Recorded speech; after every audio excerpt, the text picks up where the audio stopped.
안녕하십니까. 월간조선 박희석입니다. 오늘은 이낙연의 터무니없는 주장에 대해서 한번 얘기를 해보겠습니다. 이낙연이 2일날 강북구 우이시장 현장 유세 와중에 이런 얘기를 했습니다.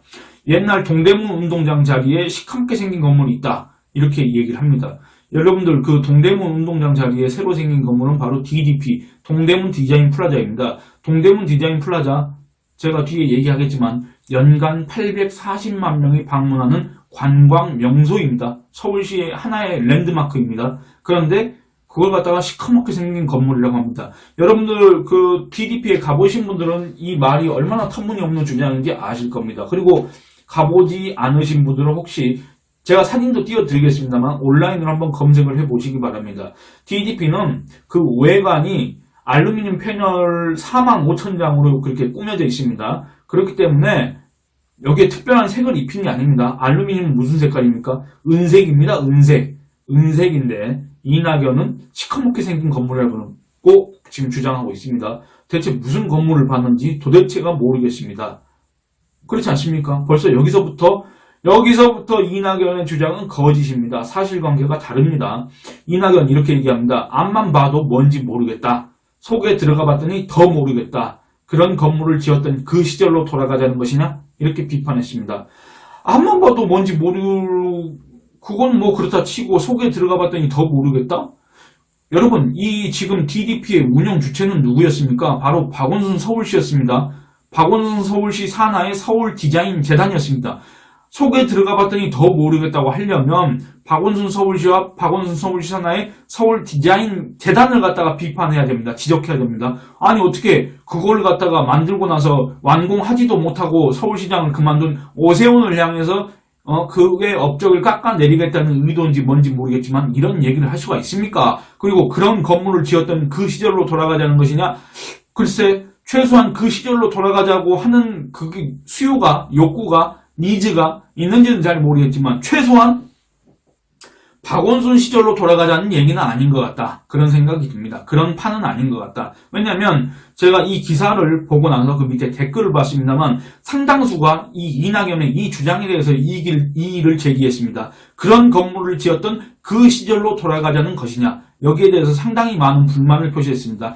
대다수 사람들이 그럼 뭐라 그랬냐. 그러면 서울역 앞에 그 쓰레기 더미, 신발 더미 그걸 쌓아놨던 그 시절로 돌아가자는 것이냐 이렇게 반문을 하는 글들이 상당히 많았습니다. 그게 뭡니까? 휴즈트리입니다. 박원순이가 서울역 국가공원을 만든다고 하면서 그 앞에다가 무슨 신발 더미를 갖다 쌓아놨지 않습니까? 그게 바로 휴즈트리인데 사람들은 이제 아니 그런 쓰레기 더미를 쌓아놨던 그 시절로 돌아가자는 것이냐 아니면 어디 도시재생이라고 한답시고 어디 골목에다가 벽화 그리고 그런 시절로 돌아가자고 하는 것이냐 거기에다 1,000억을 쓰는 게 말이 되느냐 이런 반문들이 많았습니다. 이낙연 이렇게 주장합니다. 서울시는 사람의 향기가 나는 도시 사람 중심으로 배려받는 도시가 돼야 한다. 근데 이낙연 좀 그렇습니다. 아직도 이 서울 그걸 하면서 사람 얘기를 할 수가 있습니까? 그럴 자격이 있습니까? 그럴 면목이 있습니까? 그러면서 그런 쪽으로 한 걸음이라도 나아가자는 것이 박영선 후보다라고 하면서 박영선 지지를 호소했는데 이 전체적으로 이 이낙연의 주장을 한번 살펴보면 상당히 뭔가 서울에 대해서 무지하다. 그리고 DDP가 뭔지도 모르는 것 같다. 그런 생각이 듭니다. DDP는 맞습니다. 동대문 운동장 자리에 새로 생긴 건물입니다. 이 동대문 운동장 일제시대 때 만들어졌습니다. 경성운동장이라는 이름으로 사용됐고 해방 이후에는 그 이름이 서울운동장이 됐습니다. 1984년도에 지금 그 동대문 운동장이라는 이름으로 바뀌었고 2008년도에 철거됐습니다. 왜 철거가 됐느냐? 1990년대 들어서 여기 동대문 이 상권에 패션타운이 형성됐고 뭐 내국인들이 그 쇼핑을 하려고 외국인들도 우리나라에 방문했을 때 자주 찾는 즐겨 찾는 곳이 됐는데 그 옆에 바로 옆에 동대문 운동장이 있었지 않습니까? 근데 이 동대문 운동장 상당히 그 시설 규모가 크고 넓습니다. 이 넓은 공간을 갖다가 넓은 시설물을 갖다가 제대로 활용하지 못한다. 이걸 어떻게 활용할 수 있겠느냐 이런 논의가 엄청 오래 진행됐습니다. 왜냐하면 여기가 일종의 고교 야구의 상징 아니었습니까? 근데 고교 야구가 세간의 관심을 못 받는 상태에서 이걸 꼭 이렇게 유지를 해야 되느냐? 그런 문제가 있습니다. 연간 운영 유지비도 꽤 많이 들어갑니다.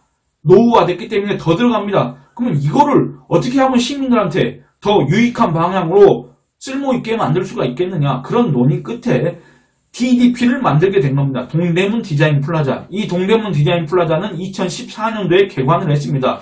그러면 이 동대문 디자인 플라자가 그동안의 성과를 내지 못했다고 한다면 이낙연이 뭐 시커멓게 생겼다. 이거는 사실관계가 다르지만은 대체 저거는 뭐 하는 건물이냐. 이런 비판을 들어도 이런 지적을 당해도 싸다고 생각합니다. 그러면 이건 오세훈이가 서울 시민들 세금을 함부로 쓴 거라고 생각이 할 수도 있습니다. 그런데 사실은 그게 아닙니다. 그게 아니기 때문에 그렇습니다. 이 동대문 디자인 플라자의 한번 성과를 살펴보도록 하겠습니다. 개관 3주 만에 100만 명이 방문했습니다. 개관 3주 만에 100만 명이 방문했고 개관 250일 만에 680만 명이 방문했습니다.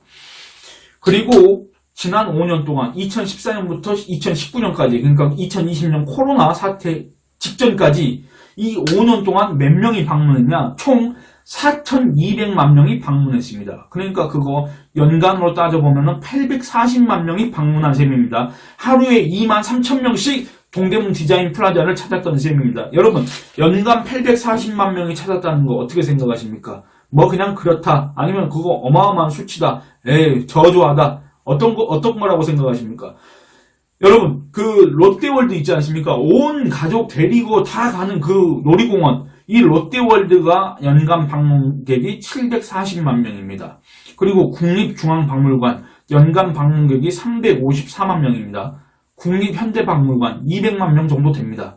그리고 세계적인 명소, 이 뭐 국립중앙박물관, 국립현대미술관 이런 것과는 비교도 안 되는 세계적인 명소인 뉴욕 현대미술관의 연간 방문객이 한 600만 명가량 됩니다.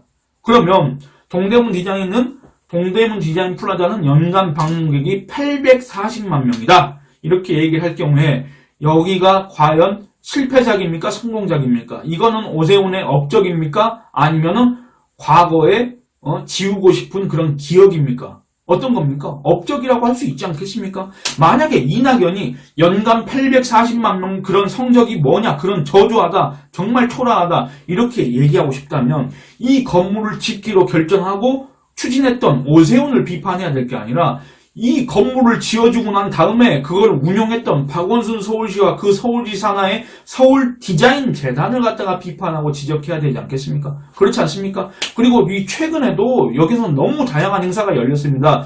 이낙연은 앞만 봐도 뭔지 모르겠다. 속에 들어가 보니 더 모르겠다 했는데 예, 맞습니다. 더 모를 곳입니다. 거기는. 왜냐하면 DDP는 그 목적 용도가 정해진 건물이 아닙니다. 뭐냐면 거기서 각종 행사를 하도록 돼 있습니다. 지난 5년 동안 DDP에서는 총 186개의 전시 프로그램이 운영됐고 478건의 행사가 열렸습니다. 그거를 보러 연간 840만 명이 방문을 한 겁니다. 일례로 2019년에 열린 서울 건축 비엔날레라고 있었습니다. 이 프로그램 하나에만 60만 명이 방문을 했습니다. 그리고 2019년 12월 20일부터 2020년 1월 3일까지 코로나 사태 직전에 열렸던 이 행사가 바로 서울 라이트라는 행사인데 이게 뭐냐면 그 DDP 벽면 은색이지 않습니까? 여기에다가 빛을 쏘고 영상 쇼를 하는 겁니다. 이 서울 라이트 행사에 보름 동안 참여한 인원이 81만 명입니다. 이런 곳입니다. 뭔가 용도가 정해져 있지 않습니다. 목적이 정해져 있지 않습니다. 뭐 하는 곳인지 알 수가 없습니다. 왜냐하면 매번 바뀌니까 가변성이 있으니까. 그런데 그곳을 갖다가 뭐 하는 곳인지 모르겠다? 너무 당연한 얘기 아닙니까? 그리고 그런 얘기는 할 수 있는데 시커멓게 생겼다? 아니 어떻게 그게 시커멓게 생겼습니까? 제가 지금도 또 사진 띄워드리겠습니다. 아무리 오세훈을 깎아내리고 싶어도 아무리 그의 공적을 깎아내리고 싶어도 아니 어떻게 은색인 건물을 시커멓다 할 수 있습니까? 저는 솔직히 이낙연이 DDP를 진짜 가봤는지 그거 의심스럽습니다. 왜 의심스럽냐면은 이낙연이가 작년 총선 그때쯤에 아마 그 자기 페이스북인가 뭐에다가 이렇게 뭐 오늘 또 종로 어디 시장에 가서 막걸리에다가 뭐를 먹었습니다 하고 뭔 사진을 올려놨는데 알고 봤더니 이 사진 다른 사람 거 사진 도용한 겁니다. 그런 일이 있었습니다. 여러분들 제가 그 기사 찾아서 올려놓겠습니다. 그러니까 그런 전례를 감안했을 때 과연 이낙연이 DDP를 진짜로 보고 이런 얘기를 한 것인가? DDP를 진짜로 봤다면 최소한 시커멓게 생겼다는 얘기는 안 했을 텐데 아니 어떻게 이런 얘기를 할 수가 있느냐? 이런 의문이 남습니다. 그리고 동대문 디자인 플라자에 대해서 그 외형이 독특하다 보니까 뭐 좀 다른 얘기도 많이 있습니다만 이거는 전 세계적으로 아주 유명한 건축가가 있습니다. 이라크 출신의 자하 하디드라는 이 건축가, 이 사람이 한 거고 이건 전 세계적인 관광 명소가 됐습니다. 2015년에 뉴욕 타임즈, 제가 이런 거 인용하는 거 좀 싫어하긴 합니다만 뉴욕 타임즈가 꼭 가봐야 될 명소로 꼽기도 했습니다. 그래서 전 세계적으로 화제가 되기도 했습니다. 그래서 외국인도 많이 찾고 있습니다. 서울의 랜드마크고 서울의 관광 명소입니다. 이런 곳을 갖다가 굳이 깎아내려서 뭘 얻겠다는 겁니까? 그렇지 않습니까? 지금 시대는 이렇게 뭔가 확인하지 않고 모르고 얘기했다간 큰일 나는 시대입니다. 큰 코 다칩니다. 지금 이낙연이 예전에 기자 생활을 했던 1970년대, 80년대가 아닙니다. 그때 정치인이 뭔 얘기하면 그냥 그게 사실인 걸로 받아들이는 그런 시대가 아니란 얘기입니다. 호락호락하지 않습니다. 요새 유권자 시민들은. 전남 지역에서 너무 편하게 국회의원 생활하고 또 전남지사 하면서 너무 편하게 있다 보니까 뭐 세상이 이렇게 쉽게 보이는지 모르겠지만 그렇지 않다 그 얘기입니다. 이번 선거 솔직히 민주당이 조금 더 겸손하게 해야 되고 그런 선거이지 않습니까? 그런데 이렇게 근거 없이 사실관계와 다른 주장을 하면서 상대방을 깎아내려서야 되겠습니까? 조금 더 겸손해져야 되지 않겠습니까? 그런 생각을 해봅니다. 제가 오늘 얘기한 건 DDP를 꼭 얘기하려고 하는 게 아니라 이런 이낙연의 태도를 지적하고 싶어서 하는 겁니다. 어차피 이번 보궐선거 만약에 국민의힘 측이 이기게 된다면 이낙연은 그 이름을 세인들의 머릿속에서 그 이름이 사라지겠지만 그 전에 조금이라도 분발하길 바랍니다. 예, 오늘 이만 줄이겠습니다. 감사합니다.